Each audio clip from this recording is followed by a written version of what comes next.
she did not listen to us. উনি যদি আমাদের কথা শুনতেন তাহলে অগাস্ট মাসে ওনার এই অবস্থা হতো না। শোনো, এর জন্য ওনাকে অনেক খেসারত দিতে হয়েছে।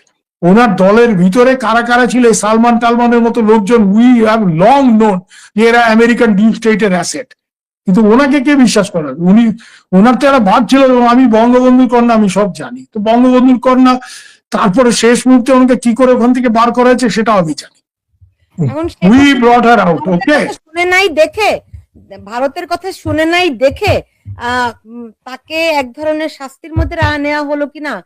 আমি একটা ব্যাপার জানি, আজকেও আমার খুব সিনিয়র একজন অফিসিয়ালের সাথে ইন্ডিয়ান গভর্নমেন্টের কথা হয়েছে। ওরা বলছে আমরা কোনো চাপ টাপ দেবো না, আমরা ওদের এনকারেজ করছি ওরা যাতে ফিরে যায়। ওরা নিজেদের অবস্থা রিভিউ করে, অর্থাৎ দেশে কি হাল হকিকত, কেন অনেক জায়গায় তো আওয়ামী লীগ অফিস খুলতে সক্ষম হয়েছে, তো ওরা নিজেদের দেশের অবস্থা নিজেরা ভালো বুঝবে। কিন্তু একটা ব্যাপার মোটামুটি আমি জানি, যেমন শেখ হাসিনা মাঝে মাঝে বলে আমি দেশে ফিরবো, আমাদের লোকজন ওনাকে পরিষ্কার বলছে বহিঞ্জি, আনলেস, ওনাকে তো বহিঞ্জি বলে সবাই দিল্লিতে, বহিঞ্জি মানে unless you feel safe you should not go. হ্যাঁ, আওয়ামী লীগের লোকজনের ক্ষেত্রেও এইটাই বলা হয়েছে যে তোমরা নিজেদের অবস্থা নিজেরা বুঝে যাও, তবে হ্যাঁ নিজের দেশে ফিরে গিয়ে মাঠ দখল করা দরকার, কারণ এটা আমাদের সিনিয়র লোকজন, আমি নাম করতে চাই না, বলেছে যে ময়দান মে আওয়ামী লীগ কো वापस आना है। তো ময়দান মে আওয়ামী লীগ কে वापस তো আর এই দেশে বসে হবে না, দেশে ফিরতেই হবে। দেখো এখানে একটা ব্যাপার লক্ষ্য করছি আমি, যে এখানে আমার সাথে প্রচুর আওয়ামী লীগের, বিশেষ করে তৃণমূল স্তরের যারা ওই অমুক জেলার ছাত্রলীগের, তমুক জেলার যুবলীগের, হ্যাঁ প্রেসিডেন্ট সেক্রেটারি বা এরকম লোকজন প্রচুর যোগাযোগ, অনেকে দাদা ভিসা করায় দেন, হ্যান করে। এদের কিন্তু সিনিয়র লিডাররা প্রপার দিক নির্দেশন দিতে পারছে না। They confuse, they very very confuse, যে কি করবে, থাকবে, যাবে, আন্দোলন করবে না কি করবে। তো এইখানে আমার মনে হয় আওয়ামী লীগের এখানে মানে নেতৃত্বের একটা সংকট দেখা দিয়েছে এবং সেটা রিজলভ করতে হবে। আর 2 নম্বর হচ্ছে দেশে তো ফিরতেই হবে, দেশে না ফিরলে দেশে ফিরে নিজের রাজনৈতিক মাটি, যেটা মানে পলিটিক্যাল ইনফ্লুয়েন্সটা রেস্টোর করতে গেলে আপনাকে তো দেশে ফিরতেই হবে। কিন্তু ওরকম কোনো চাপ টাপ নেই। কেন আজকেও আমার সাথে সিনিয়র বললো হাম লোক बोला है, একদম প্রিসাইজলি যেটা বলছে আমি তো, হাম লোক बोला है आप जब सही मानते हैं आप लोग वापस जाएंगे। এবার তোমরা যখন সঠিক মনে করবে তোমরা ফেরত যাবে, তোমরা নিজেরা রিভিউ করো। তবে অনেক জায়গাতে আস্তে আস্তে গিয়ে মানে তোমাদের মাটি, তোমাদের মানে দেশে ব্যাক করতে হবে।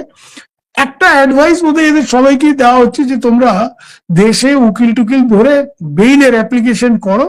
বেইলের অ্যাপ্লিকেশন গুলি যদি অনেক জায়গাতে আমি দেখেছি রিসেন্টলি বেইল, আমারই এক ছোট বোন কুমিল্লার মহিলা লীগের সুমিতাকে চেনে, আয়েশা, ও রিসেন্টলি 5 মাস জেলে থাকার পর বেল পেয়েছে। তো অনেকেই বেল টেল পাচ্ছে। তো এই জায়গাতে মানে দেয়ার ইজ নো পুশ যে you have to go back now, কিন্তু দেয়ার ইজ এ, আর শোনো এখানে ইন্ডিয়ার একটা ব্যাপার আছে। ইন্ডিয়া যদি 70 বছর চীনের রক্তচক্ষু উপেক্ষা করে দালাই লামাকে এই দেশে রাখতে পারে, তো ইউনূস সাহেবের রক্তচক্ষু উপেক্ষা করে 18 মাস আমরা শেখ হাসিনাকে রেখেছি। ইন্ডিয়া কারো প্রেশার ট্রেশার, ইন্ডিয়া নিজে যেটা ঠিক করবে এটা করবে। আমরা কারো, শেখ হাসিনা দ্রুত দেশে ফিরুক, হ্যাঁ সেটা ফিরুক, সেটা কিন্তু ওটা ওনার উপরে বলা হয়েছে। আর এখানে ওদের সিকিউরিটি ফ্যাক্টর একটা আছে, কারণ আমাদের অনেকেরই একটা ধারণা যে শেখ হাসিনা মানে আমাদের আশেপাশে কিছু প্রতিবেশী রাষ্ট্র আসে যারা শেখ হাসিনাকে খুব বন্ধু হিসেবে মনে করেন না। আমি তো বুঝতেই পারছো কাদের কথা বলছি। তো শেখ হাসিনার সিকিউরিটি থ্রেট আছে, এটা অনেকেরই ধারণা। এইসব সমস্যা, তার 18 বার তাকে হত্যার চেষ্টা করা হয়েছে, তাই না? এইবার তো 5ই আগস্ট ভারত মানে তাকে সাহায্য না করলে তো কি পরিণতি হতো আমরা সবাই। না ভারতের এখানে আরেকটা ব্যাপার আছে, এটা মনে রেখো সুলতানা, আমি যেটা মনে করাতে চাই, আমাদের সাথে চীন বা আমেরিকার এই জায়গাতে ফান্ডামেন্টাল ডিফারেন্স। আমরা কিন্তু যারা ট্র্যাডিশনাল ফ্রেন্ডস তাদেরকে ভুলে যাই না। চাইনিজরা দেখবে যতক্ষণ শেখ হাসিনা পাওয়া ছিল ম্যাডাম ম্যাডাম চারিপাশে ঘুরেছে। এরপরে দেখা গেল কি, যখন মনে হলো যে জামাত খুব ভালো করতে পারে, চীনের অ্যাম্বাসেডার গিয়ে জামাতের কম্বল বিলির অনুষ্ঠানে বসেছিল যে আমাদের লোকজন এটা করবে। আমাদের লোকজন ওই জন্য যে বহেনজি আমার লিয়ে বহুত কুছ কিয়া হ্যায়, বহেনজি কো মানে। আর দেখো এই যে গল্প যে শেখ হাসিনাকে দেশ থেকে বার করে আনার ক্ষেত্রে ওয়াকার সাহেবের ভেতরের কাহিনী একদমই অন্যরকম। এখানেও আমাদের একটা বড় ভূমিকা ছিল, আমরা জানতাম যে যেটা আমি সবসময় বলি, we don't give up on traditional friends, যেটা বলবার চেষ্টা করছি আমি। জি, শেখ হাসিনাকে বাংলাদেশের মানুষ দেখতে চায়, ভিডিওতেও দেখতে পায় না তাকে, ফলে তারা দেখতে পায় না, শুধু কথা শুনতে পায়। এটা মানে দেখেন, কিছু মানুষ যেমন তাকে হত্যা করতে চেয়েছিল, এটা যেমন সত্য, অসংখ্য মানুষ তাকে তো ভালোবাসে, এটাও তো সত্য। তারা তো শেখ হাসিনা দেখতে চায়, This is a জানতে call. চায়। না না, কিন্তু এটা শেখ হাসিনার সিদ্ধান্ত, এটা আমাদের সিদ্ধান্ত নিয়ে, এটা আমি খুব দায়িত্ব নিয়ে বলতে পারি। হ্যাঁ, এটা ঠিক যে শেখ হাসিনা যেখানে থাকেন ওনার সিকিউরিটির খুব চূড়ান্ত ব্যবস্থা করা আছে। কেন, আমাদের কাছে খবর ছিল, দেখো এটা আইএসআই এর মতো অর্গানাইজেশন তো চাইবে শেখ হাসিনাকে যদি ইন্ডিয়ান সয়েলে মার্ডার করে দেয়, মানে ব্যাপারটা বুঝতে পারছো কত বড়, মানে তো এর জন্য উই আর এক্সট্রিমলি কেয়ারফুল। হ্যাঁ, আমি এইটুকু জানি যে ওনার যে কুক, সেও আমাদের মানে এমন লোক, সিকিউরিটির লোক। কারণ তুমি যদি কাউকে মারতে চাও, ইজিয়েস্ট ইজ টু পয়জন, তো কুক ইজ ভেরি ইম্পর্টেন্ট। তো এইসব কারণে ওনার সিকিউরিটির ব্যাপারে স্পেশাল কনসার্নস আছে, এটা আমি জানি। এবং উনি সকালে হাঁটতে চান, তো ওনার শি ইজ গার্ডেড। এইসব তো ন্যাচারাল কারণেই থাকবে, কারণ আমাদের কাছে ডেফিনেট ইনপুটস আছে। কিন্তু শেখ হাসিনা কেন ভিডিওতে আসছেন না, কেন ওনার ছবি দেখা যাচ্ছে না, এইটা কিন্তু this is Sheikh Hasina's call. We have not restricted her, না না, উই আমি হ্যাভ নট আমি জানি অন্তত কয়েকটি অনুষ্ঠানের কথা তিনি বলেছেন যে তিনি ভিডিও কলে থাকবেন, এমনকি সেই অনুষ্ঠানে এলইডির ব্যবস্থা করা হয়েছে, পরে তিনি থাকেননি, ভিডিও কলে থাকেন, এরকম 3-4টা অনুষ্ঠান, এই নিউ ইয়র্কেও 2টো অনুষ্ঠানের কথা আমি জানি। ফলে অনেকেই মানে বিষয়টি হচ্ছে কি, তিনি তো জননেত্রী, তাই না, একদম গরিব মানুষের নেতা তিনি। সো মানুষ তো তারে দেখতে চায়, সেই জায়গা থেকে আমি বলছি যে শুধু দেখতেই চায় না মানুষ, যে কত না না, জননেত্রী উনি যেমন জননেত্রী, ওনার আব্বাও জননেতা ছিলেন, খুব বড় মাপের জননেতা ছিলেন বঙ্গবন্ধু। তো বঙ্গবন্ধু যদি আমাদের কথা শুনতেন, ওনার এই অবস্থা হতো না। ওনাকে স্পেসিফিকলি আমি তোমাকে বলি, টিভি রাজেশ্বর ইন্ডিয়ার আইবির চিফ ছিল, উনি মারা যাওয়ার 3 মাস আগে স্পেসিফিক্যালি ওনাকে গিয়ে বলেছিলেন, টিভি রাজেশ্বর নিজের বইতে এটা লিখেছে, যে আপনার বাড়িটা শিফট করুন, এমন জায়গায় শিফট করুন যেখানে হেভি ওয়েপন্স ঢোকানো সম্ভব না। সেই কিন্তু উনি শুনলেন না, বললেন তো বিগ শেখ আনবাটন হিজ শার্ট, ওই ফতুয়া পড়তেন বঙ্গবন্ধু, খুলে বলেন পাকিস্তানিরা এই বুকে গুলি করতে পারেনি, তুমি কি মনে করো আমার লোকজন করবে? ওনার লোকজন তো করলেন রে ভাই। তো এইগুলি শোনে, এই রাষ্ট্র পরিচালনায় আবেগ, ঠিক আছে, আবেগ খুব ভালো কথা, আমরা বাঙালি আবেগ প্রবণ, কিন্তু শুধু আবেগ দিয়ে তো রাষ্ট্র চলে না, এখানে অনেক অন্য ফ্যাক্টর আছে। তাই জন্য সিকিউরিটি ফিকিউরিটি এগুলি, এই ইস্যুগুলি খাটো করে দেখার কোনো কারণ নেই। আর শেখ হাসিনার ক্ষেত্রে তো একদমই না। কেন, এক হচ্ছে ওনার পরিবারের সাথে 75-এ যা হয়েছে, ওনার উপরে কতবার ওনাকে অ্যাটাক করার চেষ্টা হয়েছে, আমি নিজে অন্তত 2টো ঘটনা জানি, যাতে আমি নিজে ইনভলভ ছিলাম, those operation, how she was save. ওনাকে মারার জন্য এলটিটি কে টাকা পাঠানো হয়েছে কলকাতায়, তার মাধ্যমে এই টাকা চেন্নাইতে এলটিটি তামিল টাইগারদের হাতে যাবে, তামিল টাইগারের সুইসাইড বম্বার পাঠাচ্ছিল। অনেক লম্বা কাহিনী, বলতে গেলে সারা রাত পুড়িয়ে যাবে। বাট শেখ হাসিনার ক্ষেত্রে ডেফিনেট সিকিউরিটি থ্রেট আছে, এবং উনি জননেত্রী। উনি, আর এই টেলিভিশনের যে ব্যাপারটা, উনি পর্দায় কেন আসছেন না, এখন এটা হতে পারে যে উনি মানে ইট ইজ হার কল। আমি এইটুক জানি যে দিস ইজ হার কল, কারণ ওই রিসেন্টলি যেটা ফরেন করেসপন্ডেন্স প্রেস অ্যাসোসিয়েশনের যে প্রোগ্রাম হয়েছিল, ওখানে উনি মানে অডিও মেসেজ দিয়েছেন, এখানে সিকিউরিটি কনসিডারেশন থাকে। সিকিউরিটি, আমাকে এরকম বলা হয়েছে যে তার সিকিউরিটি ভিডিও কলে আসে নাকি সিকিউরিটি। ওকে ফাইন, তাহলে আপনি একটা ভিডিও রেকর্ড করে সেটাও তো দিতে পারেন, মানুষ তো তারা দেখতে চায়।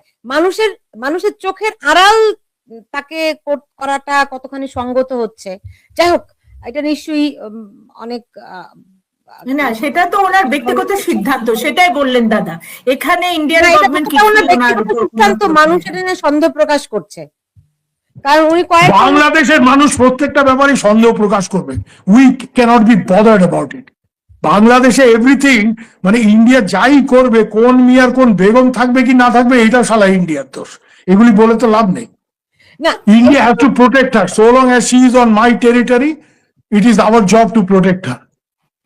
We cannot expose her to security threats. Simple as that. End of the story. না, তা তো অবশ্যই ছবির ভূমি, কিন্তু ধরেন উনি নিজের দেশে কতটা সিকিউর ছিলেন সেটা তো আমরা, শোনো, উনি নিজের দেশে কতটা, আরে উনি জননেত্রী অমুক তমুক, উনি নিজের দেশে কতটা সিকিউর ছিলেন সেটা 5ই অগস্ট আমরা দেখেছি, সেটা তো আমরা দেখেছি। এটা তো আপনি বলছেন, কিন্তু উনি যদি একটা ভিডিও, রেকর্ডেড ভিডিও বার্তা দেন, ওনার দলের নেতাদের মাধ্যমে ওনাকে বলতে হবে, সেটা নিশ্চয়ই ইন্ডিয়া সিদ্ধান্ত দেবে না, আমি যতটুকু বুঝতে পারছি। উনি তো ফোনে কথা বলতে পারেন, উনি তো ওনার কর্মীদের সঙ্গে ফোনে কথা বলতে পারেন, তো এরকম ভিডিও তো সবসময়। দিতে পারেন, কেন পারছেন না? উনি রোজ কথা বলেন, উনি টেলিগ্রাম গ্রুপে কত হ্যাঁ। লোকের সাথে কিভাবে কথা বলেন সে তো আমরা জানি, এবং ওই গ্রুপগুলির মধ্যেও কোন কোন ইন্টেলিজেন্স এজেন্সির লোক আছে, কারা নিয়ে সেই রেকর্ডিং ডিজিএফআই এর হাতে, এনএসআই এর হাতে তুলে দেয়, সেগুলি আমরা জানি। Okay, please remember, India is a major power, we have intelligence systems in Bangladesh, we know who is doing what. উনিও আমাদের কথা যদি জুন মাসে, জুলাই মাসে, এপ্রিল মাসে ঠিক মতো শুনতেন, ওনার এই অবস্থা হতো না। উনি এই সালমান রহমান টমানদের কথা শুনেছেন, ওয়াকার টকার, আর্মি সব দেখে নেবে, আর্মি সব দেখে নেবে, তো বুঝলাম। আর্মি তো ওনার লোককে মাঠ থেকে তুলে দিলেন, ছাত্রলীগ যুবলীগকে অগাস্ট মাসে মাঠে নামতে দিলেন না, কিন্তু যেই ছেলেগুলি আন্দোলন করছিল তাদের ওয়াকার সাহেব আটকেছেন, ওই ইয়েতে উত্তরার ওখানে ব্রিজে আটকেছেন, আটকায়নি। So her own people betrayed her. She did not listen to us. She did not listen to us. উনি যদি আমাদের কথা শুনতেন তাহলে অগাস্ট মাসে ওনার এই অবস্থা হতো না। শোনো, এর জন্য ওনাকে অনেক খেসারত দিতে হয়েছে। ওনার দলের ভিতরে কারা কারা ছিল, এই সালমান টালমানের মতো লোকজন, উই হ্যাভ লং নোন যে এরা আমেরিকান ডিপ স্টেটের অ্যাসেট, কিন্তু ওনাকে কে বিশ্বাস করে? উনি, ওনার তো একটা ভাব ছিল আমি বঙ্গবন্ধুর কন্যা, আমি সব জানি। তো বঙ্গবন্ধুর কন্যা, তারপরে শেষ মুহূর্তে ওনাকে কি করে ওখান থেকে বার করা হয়েছে সেটাও আমি জানি। এখন We brought her out, okay? শুনে নাই দেখে, ভারতের কথা শুনে নাই দেখে তাকে এক ধরনের শাস্তির মধ্যে নেওয়া হলো কিনা, এটাও তো ভাবার বিষয় আছে। ভাবো, ভাবতে থাকো। সেই পৃথিবীতে 57টা ইসলামিক কান্ট্রি আছে, কোন হরিদাস পাল ওনাকে ভিসা দেবে দেখি তো আমরা? ও না না না, আমেরিকা দেবে? আমেরিকা তো বলে দিয়েছে, আমেরিকা ওনার ছেলেকে পাস মানে সজীব ওয়াজেদ জয় বলেছেন পৃথিবীর যে কোনো দেশের চেয়ে শেখ হাসিনা ভারতের নিরাপদ, এর চেয়ে তো বেশি কিছু হয় না, তাই না? কিন্তু মানুষ তো তারে দেখে, সেই ব্যাপারটা, সেই নিরাপদ জায়গাটা ঠিক রাখার জন্য অনেক খেসারত দিতে হয়। কারণ এটা মনে রেখো, আমাদের দেশে আমরাও দুজন প্রাইম, যেহেতু Sultana, don't forget in our, যেহেতু ভারতের কথা শোনে নাই, সেই জন্য তাকে এখন না আমরা একটু এক্সট্রা কশাস। তার কারণটা হচ্ছে আমাদেরও তো দুজন প্রাইম মিনিস্টার মারা গেছে ভাই, don't forget it. We are also victim of terrorism. We have lost Indira Gandhi, we have lost Rajiv Gandhi to terror attack. তারপরে বঙ্গবন্ধু আমাদের কথা শুনে বঙ্গবন্ধু এই হয়েছে, তাই জন্য শেখ হাসিনার ক্ষেত্রে এটা আমি জানি, I know it for a fact, Ajit ডোভালরা একটু বেশি কশাস হতে পারে, but they are security people, naturally they will be cautious, কেন ইন্ডিয়া has also suffered। দেখুন সুবীর ভৌমিক কথা যখন এতখানি উঠলোই, শেখ হাসিনা বারবার করে বলছেন তিনি জানতেন না যে তিনি ভারতে যাচ্ছেন, তিনি জানতেন তিনি টুঙ্গিপাড়ায় যাচ্ছেন, রাইট? তাহলে তাকে bogus, this is all bogus, this is simply bogus। উনি জানতেন না টুঙ্গিপাড়ায় যেতে। শোনো, প্লেনে ওঠার পর 10 মিনিট পরে টুঙ্গিপাড়া যেতে, প্লেনে টুঙ্গিপাড়ায় যেতে বা হেলিকপ্টারে কতক্ষণ লাগবে? It will not take more than 5 to 7 minutes, okay? হ্যাঁ, once you have cross 10 minutes you know which country you are going. এবং যখন ওনার প্লেন ইন্ডিয়ান টেরিটরিতে ঢুকেছে, দুটো ফাইটার জেট ওনাকে এসকর্ট করে নিয়ে গেছে, ওকে?